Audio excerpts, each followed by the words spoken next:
Et puis cette prouesse médicale, il y a 3 ans, dans le plus grand secret, une équipe française procédait aux premières greffes de pied. Et aujourd'hui, l'un des premiers greffés témoigne sur TF1 de son vécu, de ses progrès et de ses espoirs. Viviane Jungfer et Julien Bervilliers l'ont rencontré.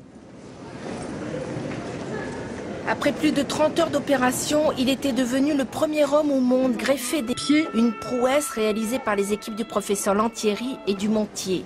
Malheureusement, ce patient a fait une double infection cutanée. Il a donc fallu le réopérer pour nettoyer et retirer les greffons atteints. Donc voilà, après on a pris la décision de me faire opérer en fin de saison.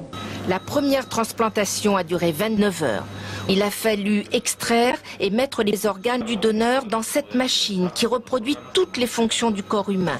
C'est une phase dite d'évaluation pour savoir si ces organes étaient bons et pouvaient être transplantés. Nous avons constaté qu'il y avait une anomalie sur une paroi, je ne veux pas rentrer trop dans le détail. Lorsque le professeur Collard a reçu l'échographie et l'IRM, il n'y a pas eu le moindre doute, ce n'était pas ça. Radio. L'équipe du professeur Collard, ce sont des gens qui sont très connus dans le milieu en France et dans le monde. À vrai dire, dès que des gens qui ne gèrent que ce type de dossier ont vu les examens, il n'y a pas eu le moindre doute. Mais il faut opérer tout de suite. Sa carrière a basculé en un instant. Il va ensuite vivre un calvaire auquel il ne s'attendait pas. Ah bon sang, mais ça coupe pas, ça, donnez-moi un autre. Mais il est rouillé. Ce que j'ai subi, c'est quand même assez important comme opération chirurgicale. Donnez-moi la scie.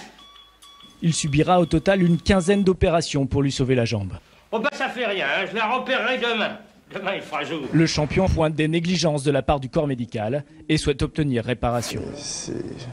C'est comme ça, parce que c'est la vérité, on va dire. Heureusement, il lui reste quelques cellules que l'on peut stimuler grâce à un implant électronique baptisé Argus 2. Une caméra fixée sur les organes capte la lumière et la renvoie vers un microprocesseur qui renvoie à son tour un signal électrique vers une puce d'électrode, une prouesse chirurgicale et électronique. Pour l'instant, il a une paralysie, c'est-à-dire que ça ne bouge pas. Il faudra plusieurs mois pour que ça commence à s'animer. Il a levé les pouces. Il a levé les pouces comme ça. Le Gignac nouveau est arrivé. Il marche mieux. Il sait aussi désormais sauter à pieds joints, et même sur un seul pied. Et ce, en avant comme en arrière. Je suis impressionné. Je vous promets, je suis impressionné de voir dans quel état il est revenu. Le joueur, il est magnifique. Presque 3 ans plus tard, il est devenu un redoutable sprinter. Il court à 9 km/h. Forcément, on retrouve un très très bon André-Pierre Gignac, donc je suis content et j'espère sincèrement que ça va durer. Les médecins, eux, pensent tous les jours au donneur qui a pu lui donner une seconde chance. David Traoré, regardez. Hop là, il a juste à sauter. Voilà une grande première médicale et elle est française. Un bon geste, mais ensuite il y a Gignac. André-Pierre Gignac. Le chef-d'œuvre, la frappe venue d'ailleurs. André-Pierre Gignac.